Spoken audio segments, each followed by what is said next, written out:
time. What do you have behind Sabaton? Do you have other projects? You have other bands or? Not really. So it's your own project. It's the only project. It takes all my time. Okay. So I don't really feel I want to do anything else. Yeah.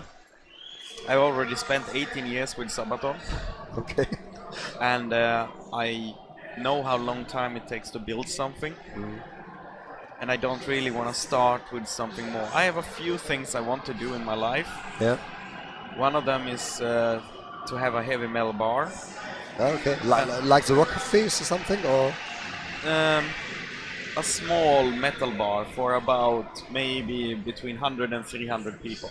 Ah, okay. So also where I can play concerts and something little. Not necessarily play concerts. Okay. Just for metal people to hang out, drink beer.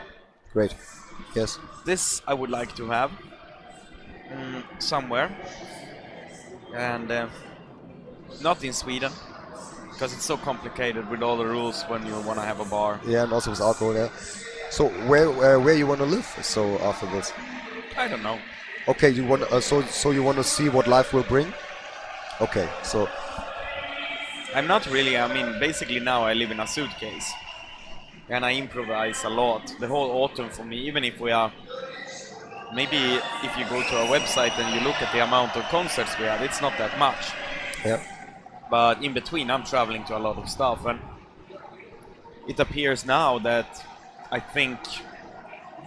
Like... Yeah, this morning we kind of made the... That I will going to Tokyo Game Show. Yeah, okay. And continue the story with Wargaming there.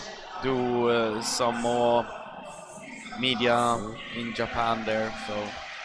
Oh, okay. And this is one of the stops I'm gonna do in the autumn. I'm gonna go to some other places. I have something really awesome coming up. It's one of the coolest Sabaton shows in the world. But I have to. There's a lot of details with it that I have to work out. So this one will require a lot of work, but those are usually the most fun shows. Yeah. Okay. Yeah, for the for your dream with the bar, I have the perfect place. So because in my city our bar is closed, so we have no hard rock bar. So Germany is the best place for this because we have so many metalheads here. Yeah, that's true. It makes sense here, but I think for me it's not warm enough. Yeah. So you want to maybe more to Spain or somewhere? Or? Maybe. Yes. But it's a nice dream. I can understand this because so it's okay after you finish with your active music with Sabaton in, I hope, a far away future. Then okay, I want to relax my life. I want to do what I want. I want to have a bar where I play, where's good music, relaxing, drinking beer. It is warm outside, maybe by the sea or somewhere. Or what do you like? No, I mean that's not the idea. We are not gonna stop touring, you know. And as you see, so to a lot of other people in my business, they keep going until they die. Yeah, that's true. Yes. So I intend to do the same. But, okay. But there is I mean, the idea of having a bar doesn't necessarily need to come up with that I need to sacrifice touring or anything, because we do have times in between where we have downtime, and I'm a quite creative person. I need something to do, and at some of these breaks I will start a bar, I think. Okay, so it's just between two stopping or something other stops, so that you do okay. I think, yeah, I handle already so many different projects. Yeah. I just announced the Sabaton Cruise. Next year's for the Sabaton Open Air Festival. I'm already booking bands for that. Doing plans for the Sabaton Cruise. Yeah. So you don't have a real management, so you do it all by yourself? Yeah, we do it by ourselves. So I'm the manager of Sabaton. Okay. And of course I don't do everything by myself. It would be impossible. I have a team around me. But you're the head of this. Yeah, I am. So far I did not find anybody who can do it better than me. Yeah. So I found people who can do stuff better than me, but not run Sabaton better. Yeah, I know what you mean, because so you have the overview and you can trust yourself to 100% for everything. And I don't really like to blame other people. Yeah. And if they do a mistake, I rather do the mistake myself. Yeah. Because I find it much easier to say, yes, I messed up here, I did a mistake, than blame other people. Yeah. Because I realized also that for every mistake you do in life, there is a reason behind it. And maybe that reason is for one person, not enough reason to do a mistake. For the person who did the mistake, it's all the reasons in the world to do a mistake. And it's hard to judge people like that, and I don't like that. So it's why I rather take on me. I take the responsibility myself for the actions and for what I do. Okay. What you do if you do nothing? So this is a question. What are your hobbies around Game. Okay. So just gaming, or do you have been in sports maybe or something? Or? I love running. Okay. It's my favorite sport activity. And this summer I had a problem with my knees, so I couldn't run, which was pretty horrible for me, but normally I run. And depending on where I am in the world touring, it can be difficult. Yeah. Some cities don't allow for good running. Some places are too dangerous to go out, and then it just doesn't happen. And I guess as long as we are in Europe, it's quite safe. Most of the places we play, but when we are touring in America, it can be too dangerous to go out. Even in North America, in the United States, it can be so dangerous to walk to the wrong area or something. So I can't really do it so much on tour. Home I can do it all the time, and I run a lot. It's good for my head. And then I guess playing games. I don't really watch movies. I know. Okay. And the TV series, nothing. Absolutely zero. Like I watched season 1 of Lost. Okay. I think that's what I've seen, and some Simpsons. Yeah. But, okay, everybody knows Simpsons. But then TV series, I don't even have the TV in my home. I don't have any of the streaming services. I don't have Netflix, anything like that. And I rarely watch a movie. I can go to a cinema to watch a movie. Maybe that could happen, but I so rarely watch movies. There is a few that I really appreciate and I want to see, but most of the time it's just nothing. So for me, it gives more with gaming. I have a quite busy mind. It's always thinking about ideas and what to do and coming up with different ideas for the band. And if I watch a movie, I can't fully let go, because the movie doesn't take my full, very few movies take my full attention. Yeah. So it means that I'm sitting there watching something, but I'm thinking of something else. Ah, okay. And I know what you mean. Yes. When I run, if I run into the woods, it takes my full attention. And I just absolutely forget about the rest of the world. That's why running is fantastic for me. Video gaming is the same. Because when I start gaming, I completely can let go of the rest of the world. Which is why it's so refreshing for me to sit and play. Normally I can't do it for too long, because if I need to take a break, go to bathroom, or I need to go have something to drink or something, once I leave the computer I think about the rest of the world, and then I'm like, maybe I should do something else. So I'm stuck as long as I don't need to go to the bathroom or something. But gaming is fantastic because it takes the whole attention of me away. Yeah. Normally I don't play online games. This is the first online game I played. Okay. What your games play before? I would play the single-player campaigns normally, and the game I would play if I'm not here would be at the moment Tomb Raider. Ah, yeah. Then the latest release. I mean, that I played a little bit. Before that, it was Uncharted. With the fourth, or? Yeah. Oh, that's so great. And before that, it was Titanfall. Yeah. So I mix the PlayStation and the computer a little bit. So you're a real gaming man. Of course. That's great. And it goes back. I started online playing when it was Team Fortress original, and I had a clan in it. Oh, for real? Yeah. Must have been I think this was in the year maybe around, oh, I don't know. We named the clan Knights of the Cross after the Gravedigger album. Yeah. So it was this time. And then I was playing a lot online, but at that time there was not so organized online tournaments and stuff, so it was just we had to set it up ourselves. And do you interesting in other games in esports watching, or you say no, it's not my style to see maybe Call of Duty or whatever tournament? Oh, I actually find it very exciting to watch gaming like that. Okay. I think it's very exciting to watch games, even though I don't follow it. Yeah. And I don't know who is who. No idea, like, oh, this is him, he's super famous, he's the winner, or that's the, you know. For me, just to watch it is exciting, of course, because I know a lot of the stuff behind, and we have. I have been a couple of times to DreamHack. It's a LAN party in Sweden, the biggest one in the world, I think. And it started in my hometown by friends of mine, so we even played there, a live concert at DreamHack. We've been there signing, we have done cooperations with them, and I've been there.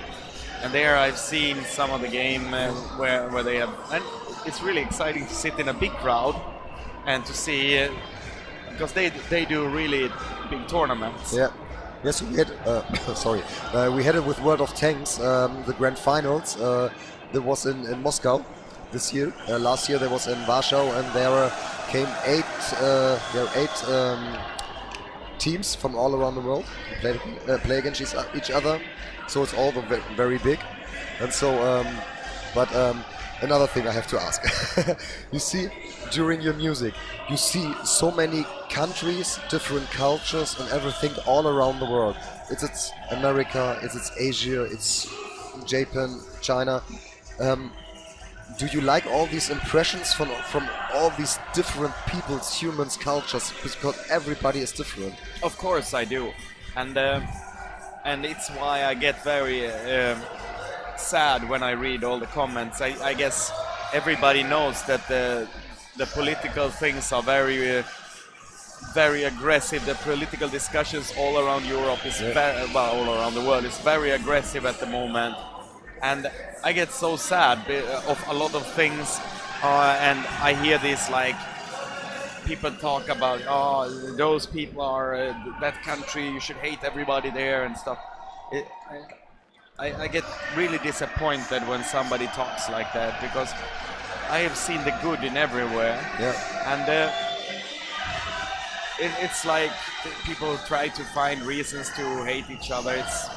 It's a sad world that we are in. But as I've been singing about military history, I've studied kind of why the reasons for it, and it all comes down. And, you know, I think I've had quite wide vision of the world, being in so many different places, meeting different people.